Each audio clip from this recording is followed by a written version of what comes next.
वनौषधि विद्यापति आयुर्वेद गौरव, पूर्व निदेशक आयुष विभाग भारत सरकार और पूर्व सलाहकार जड़ी बूटी एवं सुगंध पादप उत्तराखंड, फेलो राष्ट्रीय आयुर्वेद विद्यापीठ भारत सरकार, डॉक्टर मायरा मुनियाल जी आज हमारे बीच में उपस्थित हैं। जड़ी बूटी पर, पादप पर उनका बहुत गहन अध्ययन रहा है, बहुत महत्वपूर्ण शोध कार्य रहा है और हाल ही में उन्होंने एक चरक संहिता नाम से एक ग्रंथ लिखा है, उसका प्रतिपादन किया है। तो आज जो विश्वविख्यात और मान्य प्राचीन ग्रंथ चरक संहिता है, उस पर एक शोध परक समालोचना संवाद डॉक्टर मायरा मुनियाल जी से। सर्वप्रथम प्रणाम आपको।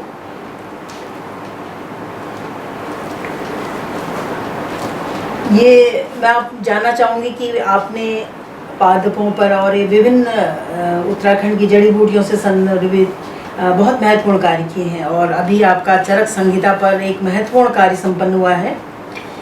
इससे पहले भी मैंने आपका एक साक्षात्कार कुछ समय पूर्व आपके घर पर लिया था, उसमें भी बहुत सारी चर्चाएं हुई थी जड़ी बूटियों को लेकर के, किस तरह से आपकी कार्य पद्धति रही है, किस तरह से आपने कार्य किया है, उस पर एक गंभीर हमने वार्ता की थी, एक गंभीर चिंतन रहा था।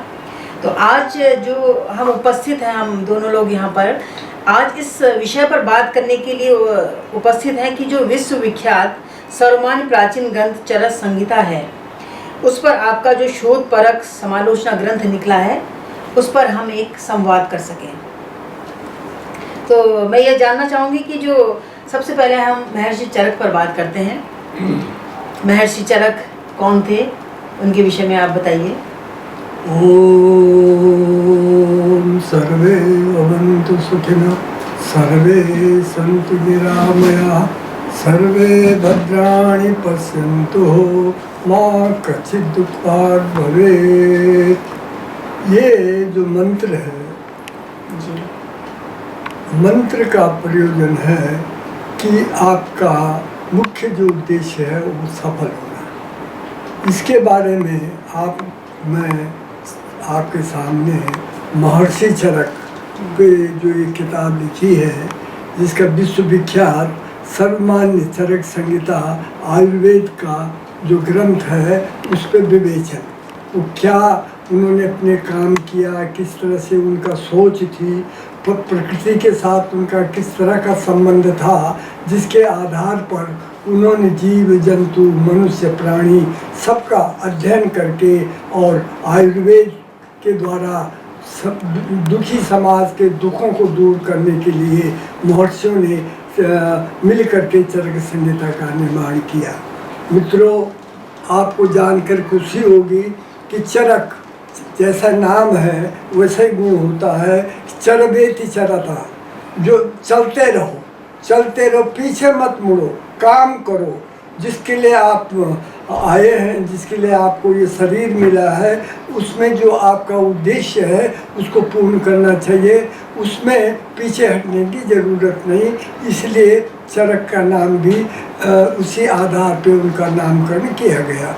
चरक का जो काल है, कब के महर्षि चरक थे, इसमें अनेक औपचारिकताएँ हैं, लेकिन अनुमानतः यह माना जाता है कि चरक का 200 ईस्वी के पूर्व का शुंग काल का जो समय है उसको माना जाता है।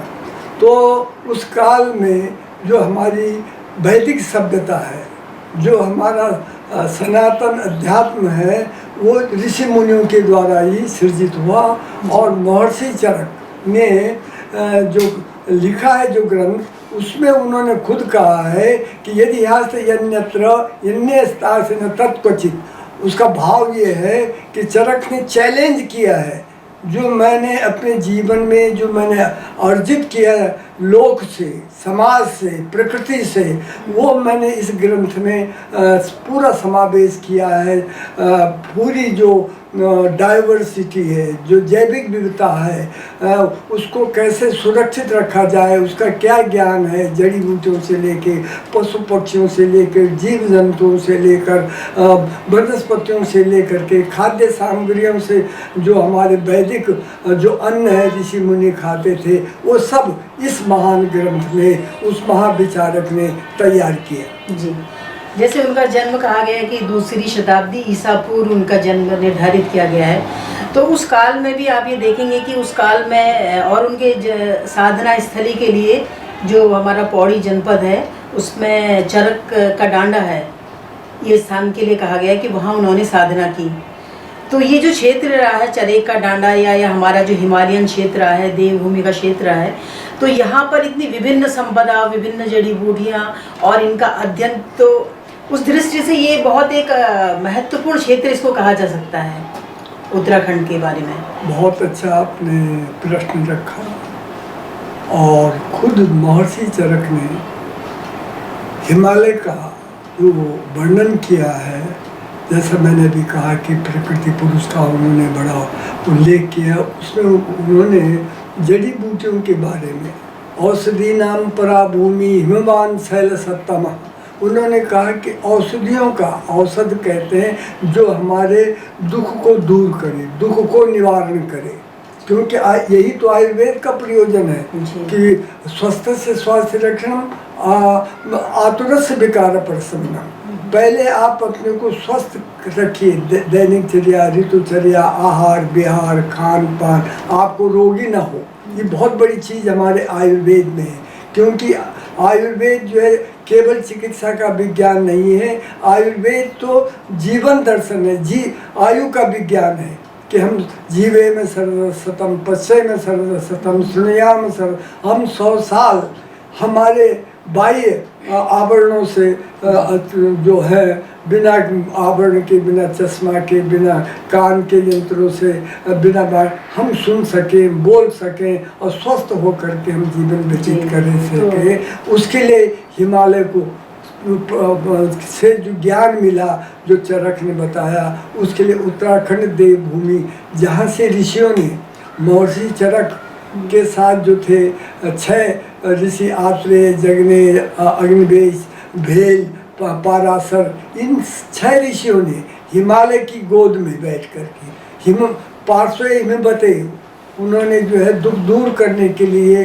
सब ऋषि मुनियों ने एकत्रित हुए कि हम जो दुखी मनुष्य हैं, यदि उनको रोग हो जाए तो उनका कैसे उपचार करें, कैसे उनका समन करें, क्या विधि हो सकती है। तो उन ऋषि मुनियों ने पार्श्वे हिमवते सुबह जो है भारद्वाज ऋषि प्रथम हुए, जिससे भारद्वाज ऋषि ने ये इंद्र से ज्ञान प्राप्त किया था आयुर्वेद अवतरण के संदर्भ में। तो भारद्वाज ऋषि ने अपने 6 शिष्यों के साथ हिमालय में बैठ करके, और विशेष करके उन्होंने जो है, क्योंकि शिव का प्रदेश है, शिव और पार्वती का प्रदेश है, त्रिदेव का प्रदेश है, उन्होंने पार्श्वे हिमवते सुबह, जो नीलकंठ महादेव है हमारा ऋषिकेश के पास, जहाँ से हिमालय क्षेत्र प्रारंभ हो जाता है, वहाँ पर नीलकंठ महादेव के पास बैठ करके, और एक वो क्षेत्र ढांगू गांव कहलाता है, और ढांगू गांव भी एक बड़ी, उसके अंदर एक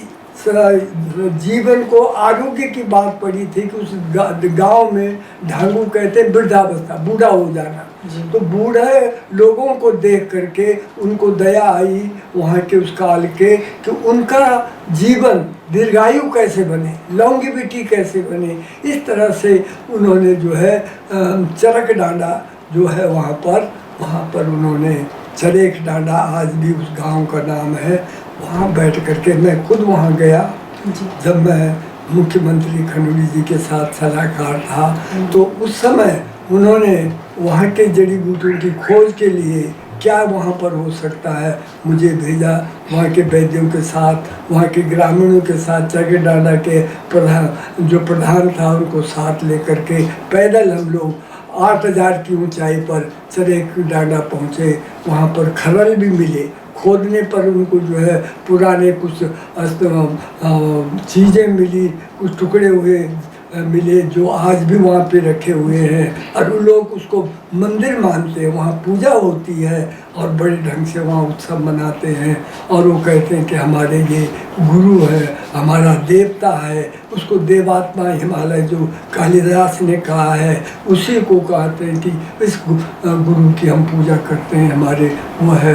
तो आज उसके लिए भी मैंने गवर्नमेंट को भी लिखा, केंद्र को भी लिखा कि वहाँ पे शोध संस्थान होना चाहिए। और ये जान के खुशी होगी कि अब हमारी उत्तराखंड सरकार का ध्यान भी उस ओर आकर्षित हो रहा है। वहाँ उन्होंने अपने दल को भी भेजा है कि यहाँ पे चिकित्सालय की क्या सुविधा हो सकती है, कहाँ पर हम लोगों को आरोग्य के लिए हॉस्पिटल निर्माण कर सकते हैं, जड़ी बूटी उस गाँव में क्या क्या उगा सकते हैं, ये सब चर्चा उस प्रभाव उत्तराखंड सरकार उसके लिए उद्यत है। क्योंकि उसी के साथ जो है कोटद्वार का जो करुणाश्रम है वो भी पौराणिक स्थान है। वहाँ पर राजा दिलीप शकुंतला का जो प्रणय विवाह हुआ था, वहाँ भी संस्कृति का बहुत बड़ा हिस्टोरिकल महात्म्य है। तो वो मालिनी नदी के साथ साथ उसका महत्व है। तो सारी श्रृंखलाएँ ये कोटद्वार के पौड़ी जनपद में स्थित है। उम्मीद है कि देवभूमि में एक अंतर्राष्ट्रीय स्तर पर जो महर्षि जी का स्वप्न है कि आयुर्वेद को, जो आयुर्वेद चिकित्सा जो पारंपरिक चिकित्सा हमारी है, जो दाई माँ सदियों से इलाज कर रही है, जबकि कोई चिकित्सा के साधन नहीं थे, कुछ नहीं थे, तो हमारे आदिवासी जड़ी बूटी वाले ऋषि मुनि जाके स्वस्थ रहते थे और चिकित्सा करते थे। जी जी, मैं ये जानना चाह रही हूँ कि जो हमारी चरक संहिता है जो महर्षि चरक द्वारा लिखी गई है, तो अभी इस वक्त वो मूल रूप में अपनी विद्यमान है या उसमें लगता है कि आपको कुछ परिवर्तन आया? जैसे कि हमारे कई सारे पौराणिक ग्रंथ रहे, उनमें बाद में कुछ जोड़ा गया, लेकिन चरक संहिता आपने मूल रूप में अभी विद्यमान है या आपको लगता है उसमें भी कुछ परिवर्तन हुआ है बाद के वर्षों में? मैं आपको उसको संक्षिप्त में बता दूं कि चरक शोध परक अध्ययन में हमने जो साहित्य या जो डॉक्यूमेंट्स कलेक्ट किए हैं उनमें जो बताया गया है कि उपदेष्टा पुनर्वसु आत्रेय हैं, जिन्होंने उपदेश दिए। पुनर्वसु आत्रेय उन्होंने जो है देवों के देवता थे, उनके कटे हुए सिर को जोड़ देना, गणेश जी का जो है वो कट गई, उसको जो हाथी का सुंड जोड़ देना।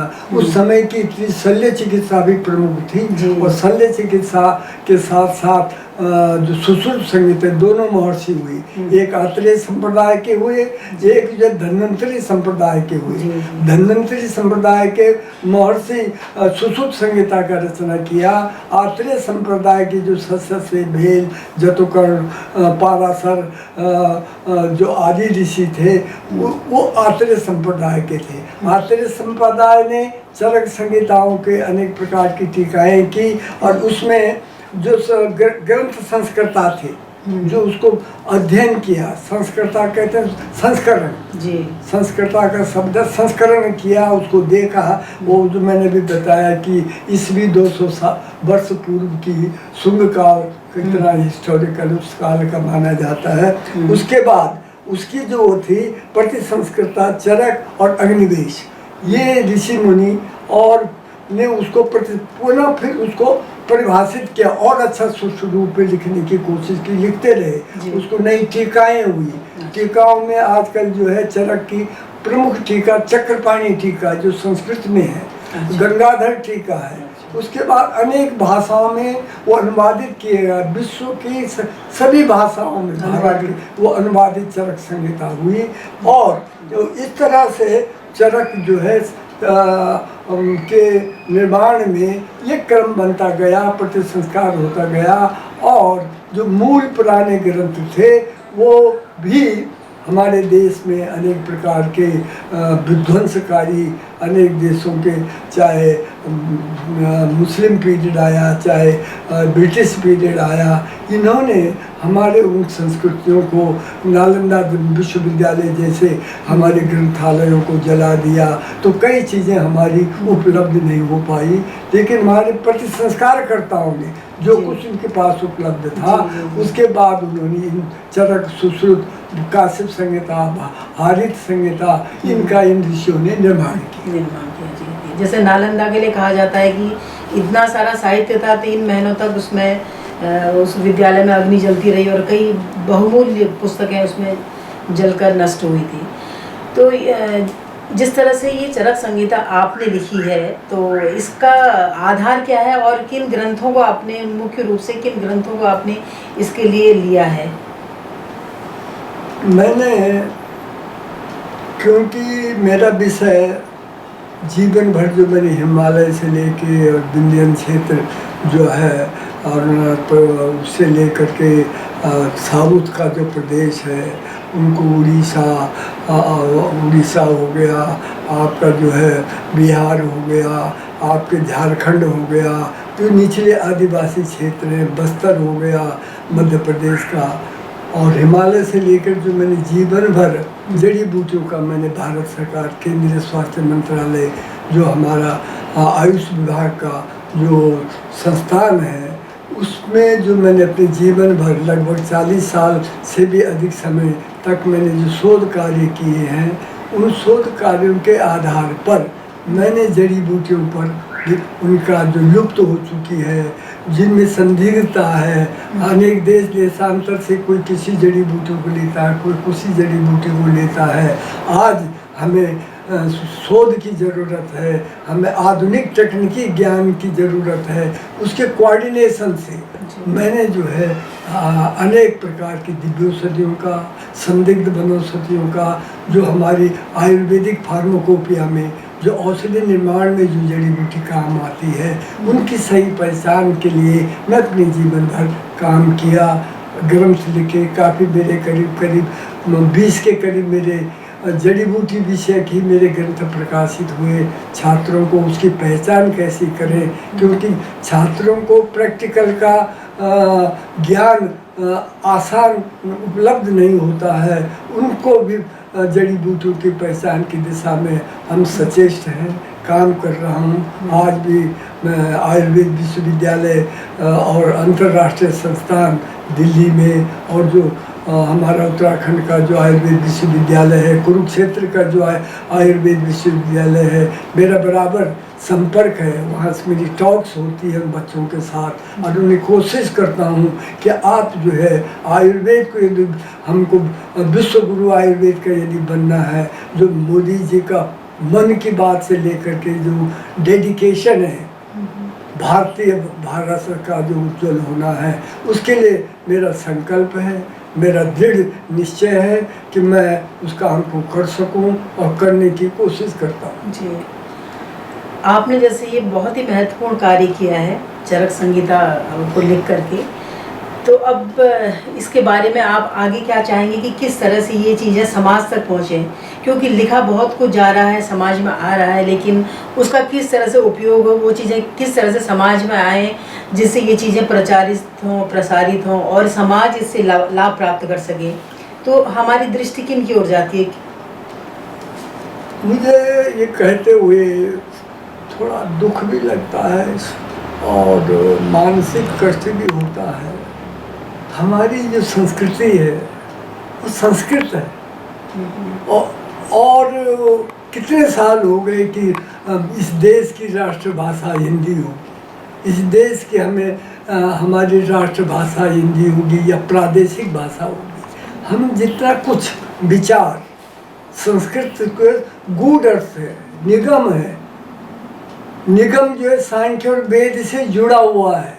जब तक आप उस शब्द को ही नहीं समझेंगे तो आप उसकी व्युत्पत्ति नहीं समझेंगे कि हम कैसे पैदा हुए, गर्भ कैसे जन्म लेता है, किसके द्वारा बालक पैदा होता है, उसकी व्युत्पत्ति नहीं समझेंगे तो आप जो है ज्ञान को प्रसारित नहीं कर सकते हैं। और ये दुर्भाग्य, क्योंकि मैं इतना अंग्रेजी का ज़्यादा ज्ञाता नहीं हूँ, जितना काम चलता है उतना कर लेता हूँ, क्योंकि मेरी संस्कृति रही, आयुर्वेदी रहा, तो मैंने अधिकतर किताबें हिंदी में लिखी। लेकिन आज का जो कल्चर है, आज की जो सभ्यता है, उन्होंने जो है राष्ट्रभाषा हिंदी होने के साथ साथ भी हम जो अंग्रेजी में बहते हैं, अंग्रेजी में बात करते हैं, अंग्रेजी में आयुर्वेद के बड़े बड़े इंटरनेशनल सेमिनार होते हैं, लेकिन संस्कृत का शब्दों का वहाँ उल्लेख नहीं है। तो इसके लिए मेरी किताबें उनको कोई पढ़ने वाला नहीं, कोई बताने वाला नहीं। और तीसरा, जो किताबें लिखी जाती है वो उसका जो परीक्षाओं के लिए नियुक्ति जो किताब करते हैं वो सब एक दूसरे से संबंधित है, स्वार्थ कि मेरा काम कर दो, मेरा काम कर दो, मेरी सिफारिश कर दो। मतलब ये गंदी प्रवृत्ति ने सही ज्ञान जो हमारे प्राचीन वैद्य थे, जो ज्ञान उन्होंने, उसको पढ़ने को कोई राजी नहीं। मैं बार बार कहता हूँ तुम क्या कर रहे हो, उससे ज़्यादा हो चुका है, हो चुका है। ये ग्रंथ हैं, इनको क्यों नहीं पढ़ते हो? जब मैं जहाँ भी जाते हूँ तुम नई चीज़ क्या बताओगे? जो उन्होंने प्रत्यक्ष अनुमान आप तो उपदेश जो खोज की जा रहा थी, और आज जो खोज उन ऋषियों ने अंतःचक्षुओं के द्वारा और मेडिटेशन के द्वारा जो प्राप्त किया, वो प्राप्त जो है आज उस पर शोध चल रहे, खरी उतर रही है। तो अब हमने एक कोशिश किया है, अब शुरू किया है कि मैं उनको किसी तरह से अपने प्रकाशनों को इंग्लिश में भी लिखूं। अंग्रेजी हर कोई पढ़ता है, उसको कहते वो बहुत अच्छा है, बहुत अच्छा है। अभी मेरी 2-3 किताबें नोवा जो यूएसए का जो सबसे बड़ा रिसर्च का पब्लिकेशंस है, उसको हमारे डॉक्टर सेमवाल हैं आयुर्वेद उत्तरांचल यूनिवर्सिटी, उत्तराखंड यूनिवर्सिटी, उनके सहयोग से वो किताबें निकाली उन्होंने। सब तीसरा होता है कि मुझे कितना पैसा मिलेगा तो मैं करूं, बिना पैसे के जो है वो नहीं होता। तो उन्होंने शर्त रखी कि हम आपको पैसा नहीं देंगे, हम 4 कॉपी दे देंगे, यदि आप मानते हो तो हम आपकी छाप देंगे। हमने कहा हमें पैसा नहीं चाहिए, आप हमारी किताब छाप दो। छाप रहे मॉरिशस की मेरी नोवा ने छापी, मेरी म्यांमार की मेरी जो है नोवा ने छापी। अष्टवर्ग जो लुप्त हो चुका है उसका 200 पेज का डॉक्यूमेंटेशन वो भी नोवा ने छापी। और अब जो मैं कुरुक्षेत्र जाता हूँ वहाँ पर डॉक्टर संगीता नेहरा है, बहुत विदुषी, मेडिटेशन करती है और बहुत उसको बहुत अच्छी अंग्रेजी आती है, वो विदेश भी जाती है, वो अपना भाषण इंग्लिश में देती है। तो मैंने उनको कहा कि अब ये चरक सुश्रुत की जो औषधियाँ हैं उसको चरक ने जो बताया है, जो सिद्धांत है, उस सिद्धांत के अनुसार ये किताब लिखनी है। उससे कहा मैं करूँगी। उसने मुझे वचन दे रखा कि मैं 8 दिन वहाँ था, मैंने हिंदी में वो सारा तैयार किया और अब वो इंग्लिश में काम शुरू हो गया। वो काम उसने कहा गुरुजी मैं करूँगी। अभी भी उसका परसों होना है कि मुझे 1 हफ्ता और सा टाइम दे दो, मुझे PhD सबमिट कर दूँ, उसके बाद मैं इसी में लग जाऊँ। तो उम्मीद है वो किताब जाएंगी। तो ये इससे भी आयुर्वेद का ह्रास हुआ, आयुर्वेद बढ़ा नहीं है।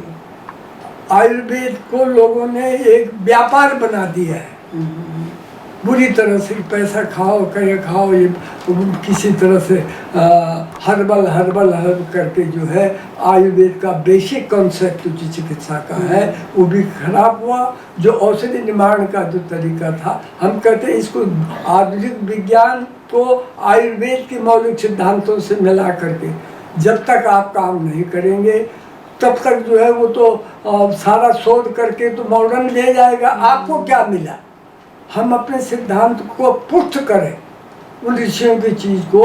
तो ये मेरा ये भी स्वप्न है, मैं हर जगह जाता हूँ यही कहता हूँ। तो उम्मीद है, और जो सत्संग होने जा रहा है जामनगर में मोदी जी का कि 10 साल भी लग सकते हैं, तो मुझे लगता है ये पारंपरिक चिकित्सा पूरा विश्व मानता है, हमारा पूरा विश्व इस चीज़ को मानता है। हमारे अब तो मोदी जी ने 20 जो जी देश हैं जहाँ पारंपरिक कोदा, झंगोरा, ज्वार, बाजरा, मक्की, ये पारंपरिक जो हमारा खान पान है, पारंपरिक जो हमारे मसाले हैं जंगलों में होने, वो दिव्य औषधियाँ हैं। अब उन पे भी काम शुरू हो गया, मैंने उस पर भी लिखा है। वो किताब भी मैंने अभी छपी नहीं, हिंदी में लिखी थी, लेकिन डॉक्टर नेहरा ने वचन मुझे दे रखा, शुरू भी कर रही, वो भी हम अंग्रेजी में छापने जा रहे हैं, हम उसको छापेंगे।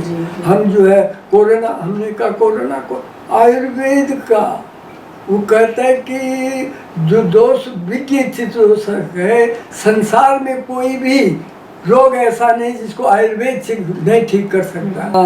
ये थीम इनको आ गई जब देने लगी, जो हमारी पारंपरिक चिकित्सा है, तुलसी, गुड़ूची, काली मिर्च, लौंग, ऐसी चीज़ें, ये तो आरोग्य को देती है। आरोग्य के साथ साथ बुखार को, खांसी को, इन्फ्लुएंजा को, यही सारे लक्षण इसमें मिलते हैं। जो इन्फ्लुएंजा हो गया, निमोनिया हो गया, खांसी हो गई, छींके आ गई है, और उसको वायरस कहते हैं, संक्रमण जो है ये प्रदूषण है। और आयुर्वेद ने तो कई 100 वर्ष पहले इसको जनपदों ध्वंस कह दिया था, जो आपस में के गंदे स्थानों में रह के पर्यावरण का प्रदूषण होने से ये जनपदों ध्वंस होता, तो यही कोरोना है। और ये समझ में आ गई कि इस कोरोना में, बीमारी में हमारा इम्यूनिटी, रोग प्रतिरोधक क्षमता कम हो जाती है। उस इम्यूनिटी को बनाने के लिए हमको जो है जीवनी औषधियाँ, रिजुमिनेटिव ड्रग, रसायन द्रव्य जो हमारे शरीर को ताकत कर दे, या जरा व्याधि नाशन, बुढ़ापे को भी दूर करे, जेनेटिक्स, और रोग को भी, व्याधि नाशन, उसको रोग करे। तो ये सब उपलब्ध है। जैसे पतंजलि तो बहुत कुछ उपयोग कर रही है ना। हाँ, इसमें आयुर्वेदिक लोगों ने ये आयुर्वेद को आगे बढ़ाने में, इसको आयुर्वेद को जितना हमारे इसमें, मैं तो उनके साथ, जितना आयुर्वेद को देश विदेश में, आयुर्वेद ही नहीं, ज्योतिष, योग, आयुर्वेद, छंद, व्याकरण, जितना सबसे बड़ा ज्ञान महर्षि महेश जी ने दिया अपने जीवन में। और उन्होंने उत्तराखंड के जो गंगोत्री जमुनोत्री में तपस्या करके जो उन्होंने साधना प्राप्त की, कायस्थ परिवार से होने के साथ भी अपने गुरु ब्रह्मानंद सरस्वती को अपना गुरु मान करके उनके चरणों में ज्ञान ले करके, और उसके बाद उन्होंने आयुर्वेद के लिए जो काम किया, और उन्होंने काम इसलिए किया कि आयुर्वेद और छंद, हमारी जो संस्कृति है, उसको उन्होंने विदेशों में बताया, और वहाँ लोग गुरु बने। उनके कई विदेशी जो हैं, जो बड़े बड़े डॉक्टर, साइंटिस्ट, उनको जो है ज्ञानियों को उनके शरणों में आया, और मेडिटेशन के द्वारा, ध्यान, चित्तवृत्ति निरोध, मन निरोध, उनके द्वारा उन्होंने सारे विश्व को आकर्षित किया। और यहाँ के पंडितों को ले गए, आयुर्वेद को विद्वानों को ले गए, महर्षि हमारे पद्म भूषण त्रिगुणा जी को ले गए, वो बहुत अच्छे ज्ञाता, शरीर से भी विद्वान व्यक्ति मेरे गुरु हैं। उनको जो है उन्होंने आयुर्वेद का पूरे विश्व में प्रचार किया। तो उसके बाद इनको, मेरा तो तब पता था, मैं भी खनखल में रहता था, योग पुरुष हैं, इनके अंदर बहुत ईश्वर की प्रतिष्ठा है। उसके साथ बालकृष्ण के कई ग्रंथ, एक नहीं, हस्तलिखित ग्रंथ, उनको मेरा आना जाना वहाँ बराबर है, मुझे बहुत मानते हैं। महर्षि वो भी सम्मानित, उन्होंने मुझे पतंजलि ने मुझे जो है पतंजलि गौरव की उपाधि से सम्मानित किया। अभी मेरा आना जाना है, तो उन्होंने अच्छा किया कि हमारी स्वदेशी वो अभियान, स्वदेशी प्रचार, रहन सहन, खान पान, आहार, क्योंकि वो उसको औषधि से लेकर के वो सौंदर्य प्रसाधन वाले उनमें भी लेके आ गए। और मैं ये मानता हूँ कि लोग जो कहते तो व्यापारी है, अरे बिना व्यापार के, बिना उसके तो कुछ कर ही नहीं सकते। उसने सारे ट्रस्ट बना रखे उसने कहा, और कहे वह साध्वी भी हैं, प्रचारक भी हैं, ज्ञानी भी हैं, तो उसके लिए तो मत विवाद है, पर मैं नहीं मानता हूँ। जो काम पतंजलि कर रहा है आयुर्वेद का, हमारी सरकार उसमें कि सरकार नहीं, जो कार्य करता है उनका चिंतन का अभाव है, उनकी सोच ही नहीं है। उनकी सोच ने जो है केवल केवल जो है आधुनिक सभ्यता का बात करना, अंग्रेजी में बात करना। हमने कहा संस्कृत में बात करो या हिंदी में बात करो, जहाँ तुम्हें इंटरनेशनल की बात करनी वहाँ करो। लिखी गई है, बहुत सारे ग्रंथ लिखे गए, बहुत सारे अनुवादित हुए हैं। तो जो आपकी मेरे पास जो पुस्तक है विश्व विख्यात सर्वमान्य चरक संहिता आयुर्वेद चिकित्सा के प्राचीन ग्रंथ का विवेचन, तो इस ग्रंथ में आपने किन किन चीज़ों का समावेश किया है और किस तरह से ये अलग है, ये कार्य एक अपने आप में एक अलग तरह का कार्य हुआ है, इसके बारे में आप थोड़ा बताइए।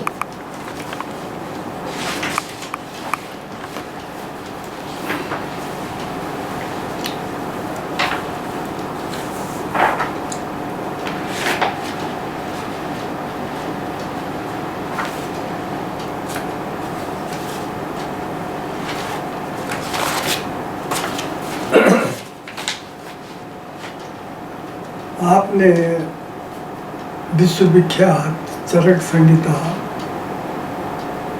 के लेखक प्रचार प्रसार के बारे में मुझे प्रश्न किया।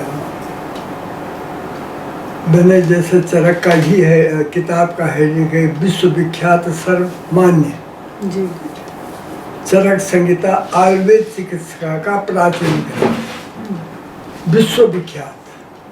पहले मैं इसी शब्द पे मैं आपको बता दूँ कि जो जानकारी हमको मिली है और जो हमने कलेक्ट किया है उसमें ये आया है कि प्राचीन काल से चरक संहिता का प्रचार प्रसार संपूर्ण भारत ही नहीं अपितु विदेशों में भी हुआ, केवल भारत में नहीं हुआ है, विदेश। और 8वीं शताब्दी में चरक संहिता का अरबी भाषा का अनुवाद हुआ, 8वीं शताब्दी 200 ईस्वी का, तो चरक काल बताया है। इस शताब्दी की यहाँ बात कर रहा हूँ, 8वीं शताब्दी में और अरबी भाषा में जो फारसी, अरबी, मुसलमान या मुस्लिम कंट्री से भी रिलेटेड है, वहाँ धर्म नहीं आया है, ज्ञान आया है।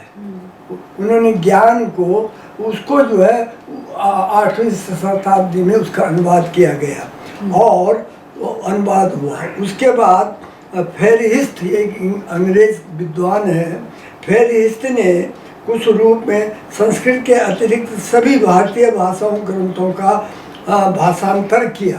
फेरिहिस्ट ने चरक का ही नहीं अन्य भाषाओं का भी उसने भाषांतर में उनको अपनी भाषाओं में अपनी उसमें उन्होंने प्रकाशित किया, संस्कृत के अतिरिक्त किया। इन ग्रंथ के अनुसार रचनाएं पाई जाती, चरक की रचनाएं पाई जाती है। आधुनिक काल के चिकित्सा विज्ञान के लिए आधुनिक, पर उसके बाद प्रेजेंट में आधुनिक काल के चिकित्सा विज्ञान के न्यूयॉर्क में, अमेरिका के न्यूयॉर्क में जो विद्वान थे उन्होंने चरक संस्थान की स्थापना की, चरक क्लब की स्थापना की और उस क्लब में उन्होंने आयुर्वेद के चरक की महत्ता के विषय में बताया कि ये जो मैंने आपको पहले कहा था कि इतिहास अन्यत्र जो इसमें है वो किसी में भी और जगह अन्यत्र उपलब्ध नहीं है। जैसा वेद को कहा है कि वेदो ज्ञानमय, संपूर्ण ज्ञान की निधि वेद है, संपूर्ण वेदो ज्ञानमय, ऋग्वेद सबसे प्राचीन उसका ज्ञान का भंडार बहा है। और उसी भाषा से वेद यहाँ तक करता है कि जो बहुत सारी अंग्रेजी नाम हैं या जो वो वेद की ही उत्पत्ति है। आयुर्वेद में, जड़ी बूटियों में, हमारे यहाँ गुरुची को कहते हैं टीनोस्पोरा कार्डिफोलिया, जो हृदय के आकार का होता है उसका नाम कार्डिफोलिया दे दिया, पत्ता जो आकार की है। पाइपर लौंगम, पाइपर बीटल, पान जो है वो हृदयाकार है, उसको पाइपर से उसके नाम में पिपली जोड़ दी, पाइपर के साथ पिपली जोड़ दी। तो ये हमारी संस्कृत शब्द की भाषाओं का ज्ञान का वो है। इसी प्रकार, इसी कारण आयुर्वेद को पंचम वेद कहा गया है। जी। इन 4 वेदों के बाद आयुर्वेद को क्या कहा गया? पंचम वेद कहा गया है। इसलिए इन और उसमें मेन चीज है जो मैंने आपको कहा कि स्वस्थ से स्वास्थ्य रखना, आतुर से स्वस्थ पुरुष कैसा रह सके, ये खूबियाँ मैंने, क्योंकि चरक चरक जो लिखा गया है वो श्लोकबद्ध है और वो क्रम से नहीं है जी।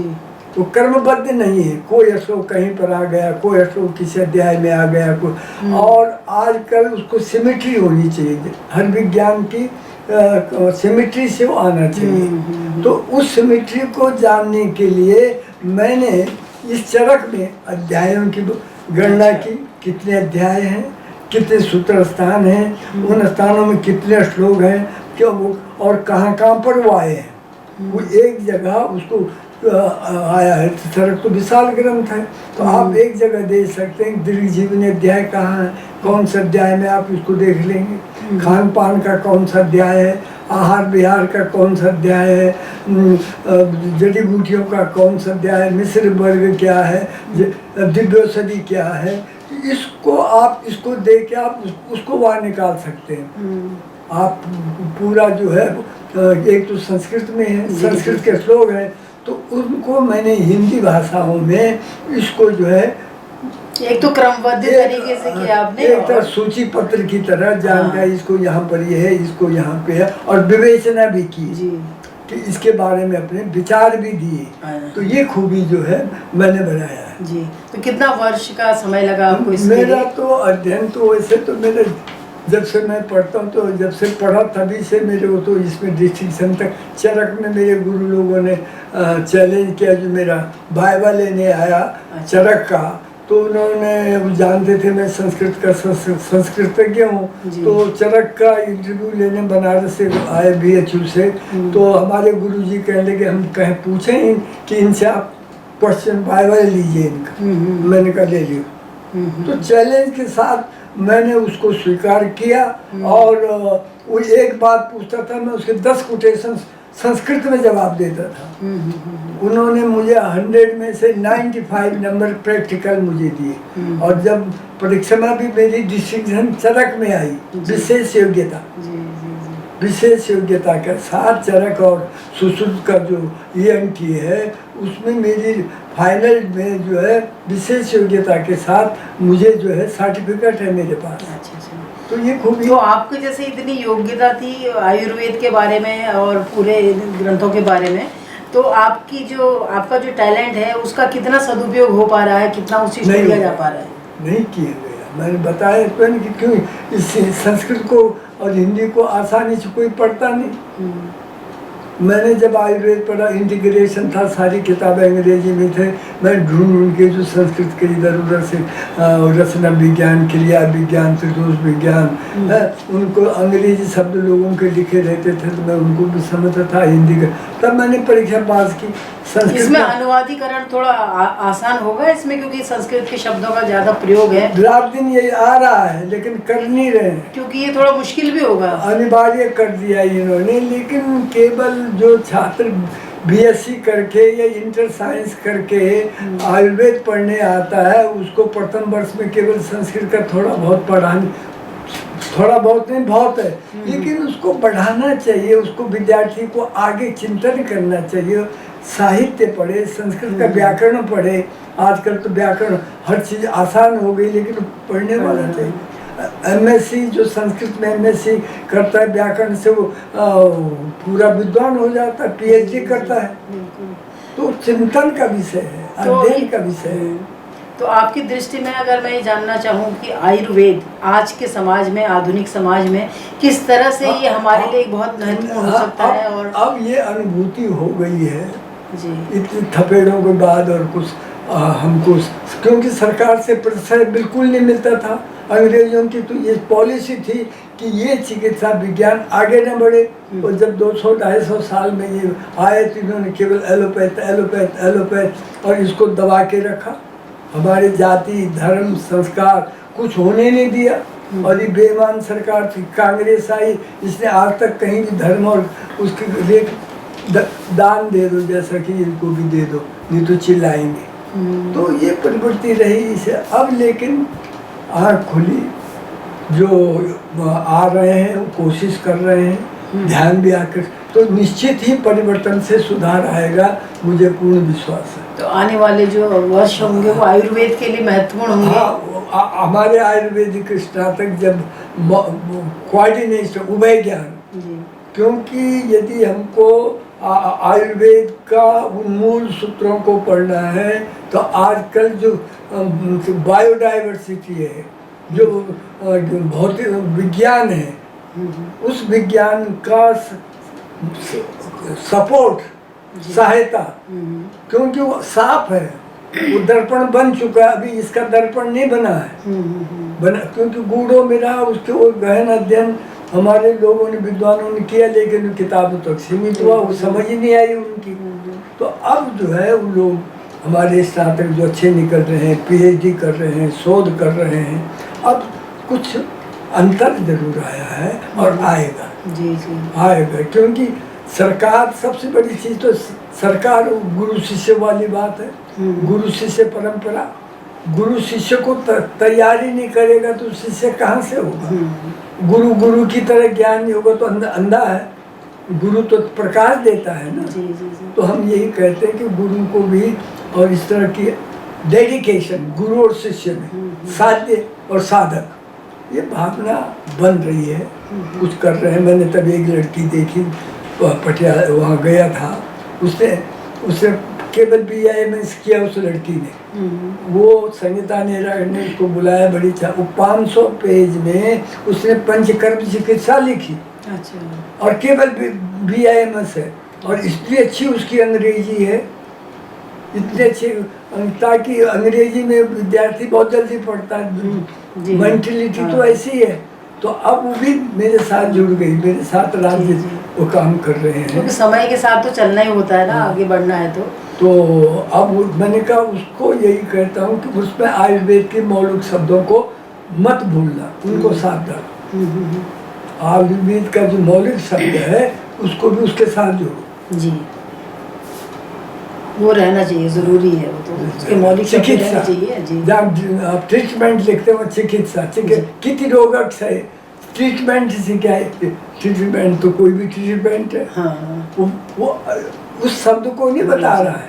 रोग की जो चिकित्सा करता है उसको क्या कहते हैं? चिकित्सा। रोगक से व्याख्या है, कितनी रोगक से चिकित्सा, तो उसे उसमें आना चाहिए। तो हमने वो भी समझा दो। जी, इसका मतलब ये आप शब्द तो ब्रह्म है। तो अभी कई लोग आपके अंडर में रिसर्च वगैरह कर रहे होंगे, बच्चे कर रहे हैं। थोड़ा आ रहा है, मैं जबरदस्ती जाता हूँ जी। मैं कहता हूँ अपने खर्चे से आ जाऊँ, उनको इन छात्रों को MD PhD जो कर रहे हैं और वो सुनते हैं, काम करते हैं। अब वो अपने खर्चे से मेरी किताब भी लेते हैं, मैंने किसको पढ़ो समझो लेते हैं। अभी मैंने वहाँ गया था, उससे तो रोज तक तो मेरी बोली लड़की संगीता नेहरा कि गुरुजी आप तो ऐसे इनको किताब देते, यहाँ के गुरु तो ऐसे, वो कहते हमारे लाइब्रेरी के लिए किताब खरीद के दे दो। मैंने कहा यह हाल है, ये अभी भी गुरुओं के कुछ किया कि तुम दे दो। अरे तुम दे दो, तो स्थिति मतलब पर आएगी, आ रही है, आनी चाहिए स्थिति।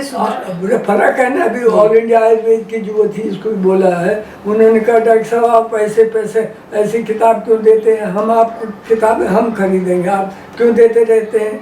और उसको बोला कि 2-2 प्रति ले लो कुलदीप को। मैंने कहा उसका करने वाला वो है, वो कर बना दिया उसने।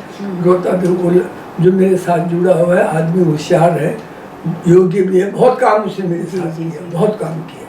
तो जैसे हम इस पर बहुत सारी बातें कर चुके हैं, लेकिन एक संक्षेप में मैं आपसे ये जानना चाहूँगी कि जिस तरह से हमारे आयुर्वेदिक चिकित्सा है, हालांकि सर्वप्रथम ये कहा जा सकता है कि हमारा आहार विहार, हमारा रहन सहन इस तरह का हो कि हमें किसी चिकित्सा की आवश्यकता नहीं पड़े। हम जीवन को उस तरह से, जैसे प्रारंभ में होता था, उस तरह से जीवन, अपना खान पान, रहन सहन को रखें। तो लेकिन जब ज़रूरत पड़ती है, आखिर मनुष्य का शरीर है, उसको चिकित्सा की भी ज़रूरत पड़ती है, तो उस समय आयुर्वेद किस तरह से मनुष्य के लिए फ़ायदेमंद हो सकता है? मैंने कहा तो है कि रोग प्रमोचित, वो चिकित्सा सर्वश्रेष्ठ है। वो चिकित्सा सर्वश्रेष्ठ है, समयेत एवं न कोपयेत। देखिए कितनी सड़क ने कहा है, समयेत, रोग का निवारण कर दे, लेकिन दूसरा कॉम्प्लिकेशन खड़ा न कर दे। जो एलोपैथिक दवा दी उसके बाद लक्षणों से पूरा हुआ और उसके बाद जो है फिर लक्षण थोड़ा बहुत आप क्योंकि ये कहते हैं कि जो मर्जी वो खा लो, जबकि पथ्य पे अब मतलब जड़ से खत्म करने की बात है, जड़ से खत्म करने की रोग को जड़ से खत्म। और वो चिकित्सा जो है क्यों है वो क्यों है? वो हमारा शरीर पंच महाभूत है, हम उस पर भी लिख रहे हैं, उसमें किताब बन रही। पंच महाभूत और त्रिदोष सप्त धातु, ये प्रकृति से पुरुष से रिलेटेड है। जो यत पिंडे तत् ब्रह्मांडे, जो भार है वो हम है, हम ही तो वो है। सर धातु उसमें चेतना का प्रवेश होता है। चेतना तो निर्लेप है, लेकिन हम चिकित्सा किस करते हैं? मन की करते हैं कि मन ही दुख का कारण है। मन एवं मनुष्याणाम कारणम बंध मोक्ष, दोनों कारण है। आप मन को बुरी जगह ले जाओ तो नहीं किया तो यदि उसकी जो बाप की दिशा में ये डायरेक्शन होता, मैं और क्योंकि कच्ची उम्र थी, उसने सोचा पैसे की कमी नहीं थी, हमने तो अभाव देखा, कष्ट देखा, तो हम जल्दी बिगड़े नहीं। हमने कहा फिर संस्कार भी थे माँ बापों के, पिताजी के तो जूता तक नहीं पहनते थे, पूरे समय जजमानी करते थे, जूता नहीं पहनते। दारू शराब पिताजी बिल्कुल खिलाफ थे।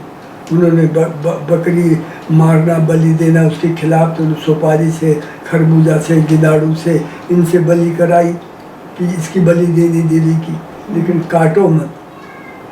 तो इसलिए आ रहा है अब पारंपरिक चिकित्सा दादी, अब पूरे देश इसको ओर लग गया, अकेला ही भारत नहीं जी। इसकी ओर पारंपरिक चिकित्सा की खोज, एक मूलिका, एक ड्रग खा लो। हार्ट के लिए जो आपके अर्जुन साहब सबसे बेस्ट है, उसमें आगे एक से एक अच्छे अलग तत्व को मत करो। उसमें पंचगुण है, पृथ्वी जल तेज वायु आकाश कुछ केचित में भी लिखा है सर्वे द्रव्यम पांच भौतिकम, और उसमें जो है कोई जो है रस से काम करता है, कोई वनस्पति गुण से काम करती है, कोई वनस्पति वीर्य से काम करती है, और कोई वनस्पति प्रभाव से काम करती है, अचिंत्य शक्ति है, एक ही गुण धर्म। तो जैसे आयुर्वेदिक चिकित्सा पर आपकी कोई किताब उस तरह से भी है कि रोगों के निवारण के लिए कौन सी चीजें ली जानी चाहिए? इस तरह ऐसे बहुत से मैंने अलग से नहीं लिखी। मैंने त्रिदोष विज्ञान पे लिखा कि कैसे है इम्यूनिटी क्या होती है, इस तरह से मैंने लिखा है। क्योंकि मूल आधार है ना कि रोग वित्त होना चाहिए, रोग का जानकार, और रोग की जानकारी के लिए आपको और पूरा जो है क्या होना चाहिए, जैसा निदान के लिए पंचविध पूरक परीक्षण होता है, ऐसे ही आयुर्वेद के लिए जड़ी बूटी का ज्ञान भी आपको केवल नाम से काम नहीं चलेगा। ये जड़ी बूटी कैसे काम करती है, किस रोग में काम करती है, वो मैंने पारंपरिक चिकित्सा में खाने से ही लाभ होता है इसको। और उनके योग दे दे शास्त्र में इसके लिए ये योग बनता है, जो हमारी दवाएं बनती भी, वो उसका प्रयोग कर सकते हैं। तो आपका एक लेखन के माध्यम से इतने समग्र चरक संहिता को एक सहेज कर रखना और उसको एक बड़े स्तर पर। और अंतिम में क्यों समय का दो शब्द मैं और बोल दूं कि मैंने जैसे कहा कि हमारे यहाँ चरक ने सबसे जीवनी अध्याय पहले कहा, आपका जीवन ठीक रहेगा, आयु ठीक रहेगी, तब तो आप आगे काम कर सके। धर्म अर्थ काम मुख आरोग्य मूल उत्तम, सभी चीजें सारे तभी संपन्न है। तो इसमें दिव्यौषधियों का बहुत प्रभाव है। और दिव्यौषधियाँ आयुर्वेद में गुरुची दिव्यौषधि बन रही है, यानी कि हिमालय की जड़ी बूटी दिव्यौषधि, हल्दी दिव्यौषधि बन गई, ये आपका मेथी दिव्यौषधि बन गई, एक से एक ब्राह्मी दिव्यौषधि बन गई। तो ऐसे हिमालय में कुछ हमने कहा कि जो चरक सुश्रुत में है उनकी भी तो जानकारी हो। तो अभी मैंने कुछ जो आपको के सेवा में किताब दी कि गोनसी का प्रयोग लिखा है। गोनसी जो द्रव्य है वो वाला वो सामने ना, वो कीड़ा जैसा दिख रहा है, ये वाला, ये आयुर्वेद में इसको गोनसी कहा है। ये दिव्यौषधि है। और कहते हैं कि दिव्योषधीनाम बहवा प्रभावा, दिव्योषधियों की सारक दर कहता है कि बहुत गुण है, अनेक प्रभाव है। ये बर्फ के अंदर ये जो है वही बर्फ वाली, जिसको यारसा गंबू भी कहते हैं, इसको याचा में लिखा है ना, याचरा गंबू। हाँ, गोनसी तो लोग जो है ये बूटी 3 लाख किलोमीटर से इसको रसा और जापान खरीद रहा है, चाइना खरीद रहा है। ये बहुत उच्च हिमालय क्षेत्रों में होती है। लेकिन रात दिन प्रचार चल रहा, याचरा गुंबू। अभी याचरा आयुर्वेद के लिए सोचो तो मेरा दिमाग गया, मैंने काम किया, इस पे काम किया तो मुझे सुसुप्त का चरक का वो जो है श्लोक ध्यान में आया। तो उसमें लिखा है कि द्विपर्णनी मूल भवा अरुणाम कृष्ण मंडला गोनसी जानी याद सर्व रोग जरास विधम, ये श्लोक था। और मैंने कहा क्या है कि ये गोनसी जो है इसके जब निकलता है घास कीड़ा बर्फ के पिघलने से, ये घास के साथ उगता है, तो इसकी ये 2 निकलती है ऐसे ऊपर ही, और उसके नीचे घास के अंदर जड़ में एक पैरासाइट है, कीड़ा है, घास कीड़ी से ले हुआ है। तो कहते हैं कि दुर्लभ प्रमाणा, आप देखते हैं ऐसा गुनस कहते हैं उसकी गाय की खुर की तरह। जी। आप कभी गाय का खुर देखिए तो ऐसा खुर गाय का होता है। गोनस आकृति है, आकृति का है, उसको गुनस भी कहते हैं। अरे मैंने कहा ये तो पहले ही आ चुका है। आयुर्वेद में तो पहले आ चुका है। अब ये लड़की जो है इनके पल्ले नहीं आ रही अभी तक, मिलेगा नहीं मिलेगा। अबे मिलती है, काम करो, शोध करो, कहाँ मिलेगी। मैं जगह बता रहा हूँ कौन देगा, इसके लिए भारत सरकार को चाहिए। लड़का क्या करे, उसको पैसा दे शोध के लिए, प्रोविजन रखे। जब आप आयुर्वेद को उसको कर रहे हैं तो इसके लिए जो हमारे शासन में बैठे हैं महामंडलेश्वर, उनका काम है, जो पैसा अलॉट करते हैं, पीजी के लिए अलॉट करते हैं, उनके लिए इनको उसमें रखे, इस पे करिए। हाँ, इसमें शोध कार्य होने चाहिए। ऐसे एक ये है जो संजय यहाँ सिर्फ 2 पे करके खत्म करूँगा। ये है, इसको वहाँ हिमालय में मैं जब था सर्वे करता था, इसको कहते हैं वहाँ के लोग भेड़गंधा। भेड़ कहते हैं जो आपने हिमालय की बकरियां देखी, उनके सफ़ेद बड़ी बड़ी और जटा है जैसे, और उनके ये 2 स्तन जैसे निकले रहते हैं। तो उसने कहा भाई, कहने लगा जी भेड़गंधा है और ये बड़ी काम के लिए बर्फ के ही टाइम निकलती, जब पिघलती है तब फिर खत्म हो जाए, 1 महीने से ज़्यादा दिन ही रहती है। तो उसको मैंने कहा यार अच्छा, फिर मुझे मिल गई। जब बर्फ पिघल में तो हिमालय में रहता जीवन है, तो मुझे ये मिला, मैंने उखाड़ लिया और ओहो मेरा दिमाग गया गोल। अरे मैंने कहा ये गोनसी है। हमने सिद्ध किया, पेपर में छापा, पेपरों में दिया। और तो इसके जो गुण थे वो उसी हिसाब से मिले आयुर्वेद की तरह से। काम के 3 लाख किलो बिक रही है तो ऐसे बिक रही है जी। अफोर्डिजक है, ताकतवर है, जीवन को देती है। अब उसको हमने कहा ऐसे ही तो अजास्त्र, इसके वर्णन में कहा है अजास्त्र नाव कंदास्तु सठीरा शुक्रूपुरी अजा महोषधि गया शंख कुंदेन्दु पांडुरा। कहते अजा जो है अजा महोषधि गया। अजा जो है ये बकरी अजगंधा कहते हैं ना, उसको भेड़गंधा, अजगंधा भी नाम आया बकरी, और उसकी तरह भी गंध आती है यदि वो करो, और सफेद है। अजास्तनाव कंधासु क्षीरिणी, मतलब सफेद जैसा दूध जैसा दिखता है। क्षीरिणी शुक्र रूपणी अजा महो से दी गया उसको। और इसमें जो हमने स्टडी किया है, बालकृष्ण ने भी अपने खोजने में जो उन्होंने कहा, हनुमान जी उसके स्वामी रामदेव का हनुमान जो लेके लाया, संजीवनी फूल के हनुमान बना दिया, तो उस पर भी वो भी बोल भी रहा था। मैंने कहा ये कहाँ से हनुमान आ गया। ये 84 में मैंने ये छापा, ये पेपर इंटरनेशनल, उसमें काउंसिल का जो रिसर्च पेपर है, मेरा आर्टिकल छपा। मैंने कहा ये कहाँ हनुमान जी बन गए। तो और इसमें काम करती है। वहाँ पर गाँव में जो आदिवासी लोग हैं, जो भेड़, यदि उनको जो है नज़र लग जाए तो उसको से धूपन करते हैं, इसकी जड़ों से इसका पानी पिलाते हैं। ये भूत बाधा है, भूत। ग्रामीण लोगों को तो फिर भी जानकारी रहती है, हमें सब पकड़ में आई नहीं, तो ट्रेडिशन है जी। ये और इसकी दूसरी जाति ब्रह्म कमल है, उसमें भी गुण धर्म है, बहुत गुण धर्म है ब्रह्म कमल। तो ये सब, तो ये तो पूरा एक हमारा एक बड़ा सुसंस्कृत विज्ञान है। उसमें हमने ये चरक उत्तराखंड हिमालय बुग्यालों में हमने ये इसीलिए अब पढ़े नहीं, कोई लोगों को कहता अब समझदार हो, हमने इसी में यही लिखा है, हिमाद्री बुग्यालों में चरक एवं सुश्रुत की दिव्य औषधि, इसमें ये सब उल्लेख है। कोई करेगा और किसी से पैसा नहीं मांगा। इसमें ये किताब वैद्यनाथ ने छापी है। मैंने कहा नहीं, आपकी बहुत बड़ी साधना है। मैं आपसे पहले भी जब मैंने आपका एक बार साक्षात्कार तो इन्हीं शब्दों के साथ तो आपने बहुत हमारा ये किया। और आप विदुषी हैं, क्योंकि आप जैसे पत्रकार ही कुछ सुधार ला सकते हैं।